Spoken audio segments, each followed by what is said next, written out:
2022 Aprilia Tuareg 660, First Ride Review. After riding the Aprilia Tuareg 660 for the first time, it's clear that this machine will be a major contender in the middleweight adventure class in 2022. It is a bike of pure utility, slim, stripped, lightweight, and without bullshit. The Tuareg 660's personality is defined by its tiny 659cc engine. Aside from propelling the Tuareg over paved or dirt roads, its narrow parallel twin engine delivers sleek comfort and control while delivering a decent 80 horsepower, with as little mow.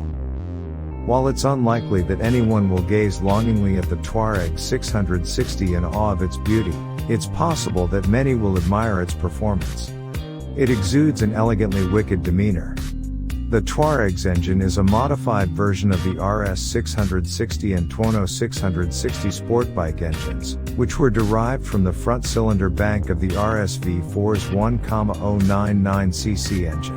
The key difference is the Tuareg's twin cam profiles, which are calibrated to provide a flatter, wider power band. It's an engine that doesn't have any mid-range dips or glitches, and it doesn't stutter or lurch at any throttle setting. It uses the RSV4's 81mm bore, as well as the heads and pistons from that proven World Superbike Championship engine, which should alleviate reliability issues.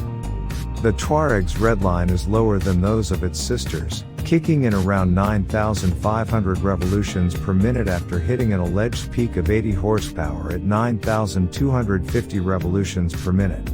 The RS660, by comparison, produces 100 horsepower at 10,000 revolutions per minute. At 6,500 revolutions per minute, torque peaks at 51.6 pounds to foot, and the crank pins are angled at 270 degrees to give the rider the sensation of piloting a V-twin.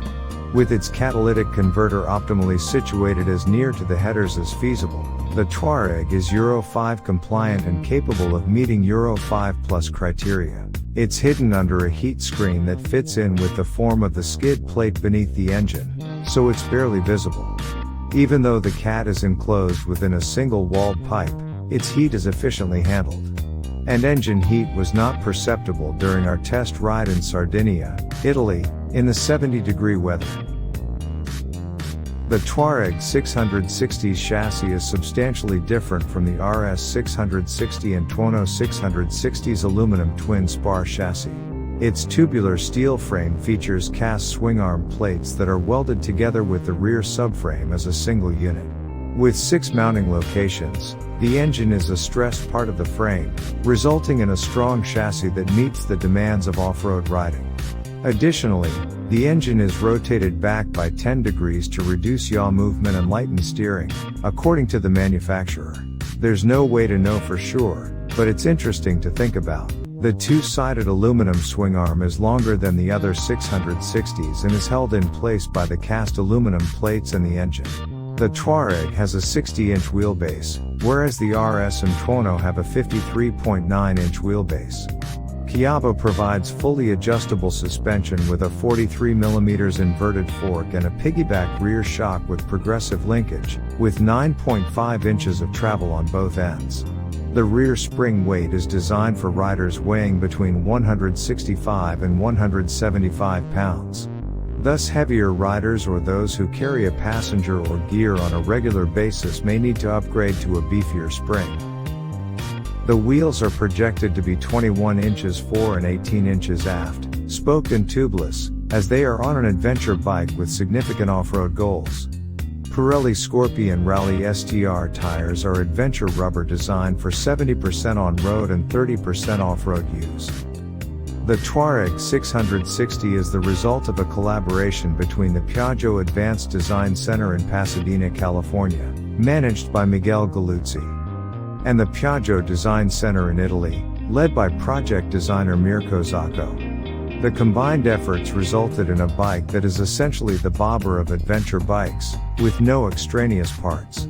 The rear portion has no bodywork at all, only a subframe, a seat, and a spot to attach tail lights and a license plate. Is it a rear fender? Nope. The Tuareg's front end is dominated by a clear fairing atop a 3-piece headlight flanked by 2 air intakes contained within the same aluminum-colored shroud, which is the Tuareg's main point of interest. The Tuareg, for example, lacks a beak, instead opting for a standard street bike fender, which shouldn't be an issue on a rainy day outside of Georgia's red dirt. The rider is well protected from the elements by the windscreen and handguards combined. However, the main goal is to save weight by removing the unnecessary hardware required for a flush fuel tank filler.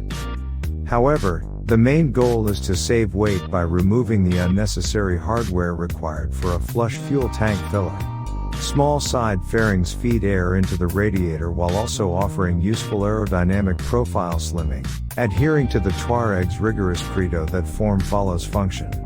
To make the motorcycle's bulk as centralized as feasible, the 4.8-gallon fuel tank sits vertically behind the engine, with almost half of its volume stored below the top of the engine. Its tubular steel frame features cast swing arm plates that are welded together with the rear subframe as a single unit. With 6 mounting locations, the engine is a stressed part of the frame, resulting in a strong chassis that meets the demands of off-road riding. Additionally, the engine is rotated back by 10 degrees to reduce yaw movement and lighten steering, according to the manufacturer. There's no way to know for sure, but it's interesting to think about. Simply said, riding the Tuareg is a blast. From the rider's seat, its narrowness is immediately apparent, with the compact tank and seat profile giving ample legroom whether sat or standing. Even while leaning forward, one's legs do not make touch with the broader forward area of the bodywork, which some may find a plus or minus depending on whether one likes knees pushing forward against the motorcycle or not. The Tuareg is an ultra-easy ride once you've worked your way up to it, with everything from the throttle-by-wire to the extensive suspension travel to the slipper clutch wonderfully set in. We were unable to obtain exact statistics for the sag values, but based on feel and reasoning, the static sag appears to be around 3 inches, or roughly 1/3 of the journey. When you swing a leg over the 33.9-inch seat, the bike squats an inch or two, allowing your feet to touch the ground. The Tuareg is quick enough to pass other cars at will, with light steering and stable handling at all speeds without the use of a steering damper. On one length of road, a stray tear in the pavement caused the bike to shake, but as soon as the front tire reached solid pavement again, the worry dissipated. The Tuareg feels grounded at any speed, so there's no trade-off here. When comparing the Tuareg to the RS, the Tuareg's lower horsepower and redline are immediately noticeable. Still, the Tuareg's power is most stunning from 6,500 revolutions per minute onwards, and the throaty intake sound is a treat at full throttle. The RS's lower peak power is a fair trade-off for the Tuareg's smooth, wide power band, a true boon when riding off-road, where the rider benefits from the ease of power delivery, especially at lower speeds. Riding into the red line is unrewarding since the bike strikes a harsh wall of nothingness rather than a gradual power loss. Optional quick shifters, Aprilia Quick Shift, $249.95, were installed on the bikes we rode, making life on the ride more easier. It allows for smooth shifting up and down the gears while also being forgiving of attempts to regulate the throttle or use the clutch. While upshifts can be clutchless at any throttle setting, riders must unload the engine for smooth downshifts. That should be self-evident to any seasoned rider, yet for some reason I forgot at times. Over-revving, stalling, missing shifts, or false neutrals were not present in our group of 13 jaded journalists, unlike in most first ride introductions. The controls have the perfect feel and feedback. The Aprilia Performance Ride Control, APRC, package of electronic rider aids, which includes cruise control as well as several modes for throttle response, engine braking, ABS, and traction control, adds to the Tuareg's versatility. The 4 ride modes, urban, explore, off-road, and individual, all have presets, and the switchgear next to the left grip makes switching between them simple. The ease with which the Tuareg's modes could be cycled through on the fly was welcomed on our test ride, which featured dry and wet pavement, mud, gravel, dirt, boulders, and a healthy stream. The Explore and Urban riding modes are designed for city driving, incorporating ABS on both wheels. In comparison to Urban, Explore has a more forceful throttle response and less traction control assistance. I used Explore for dry pavement because it was the sportiest mode. I chose Urban as the rain mode because it has a higher margin of safety. As soon as I got off the pavement, I knew what I wanted to do. Off-road delivers the most manageable, softest, power delivery, and ABS can be turned off totally or eliminated at the rear wheel. Individual gives the rider the option of creating the ideal recipe of preferences or mucking things up inexplicably. Individual was a great diversion, and if I lived with this bike, I'd try with it on a regular basis. The TFT dashboard on which all of information is shown is well designed, well angled, and not prone to glare from the sun. The adaptive traction control evaluates the difference between front and rear wheel speeds to determine whether to intervene. As a result, the angle at which the rear of the motorcycle can deviate from the front varies. Getting the most out of any electrical TC is a difficult undertaking that necessitates complete faith in the equipment. It can be difficult to resist compensating for rear stepping out due to years of muscle memory. Use as much as you're comfortable with. Peters Equipment, AGV AX8 Helmet, Heroic STR Pro Shorty Pants, Ugly Brothers USA Jacket, IXS Evans ST Tour Gloves, Heroic STR Pro Shorty Pants, Ugly Brothers USA TCX Mood Gore-Tex Motorpool Boots. Riding the Tuareg makes one question the utility of sport bikes. Tuareg 660 was ridden at a high speed on a number of winding mountain roads, and its high clearance allowed for extreme lean angles. This bike is deserving of a day in the canyons or mountains alongside any road racer imitation because of its light steering and crisp feel, as well as its wide, useful power band. Furthermore, bags and a companion who won't start pounding your helmet after 20 kilometers are options. You can even beat your street bike buddies to the bottom of the mountain by taking an off-road shortcut after they start wondering how you kept with the pack. Riders who are used to riding street bikes may be shocked by how much the Tuareg 660 slides around when stopping or accelerating strongly. The major benefit of 9.5 inches of suspension travel is that there's plenty to do with it. The motorbike travels smoothly through the suspension stroke, with the wheels remaining on the ground, unless the rider specifies otherwise, and the suspension not topping out or bottoming out. The dive is always calm and well controlled.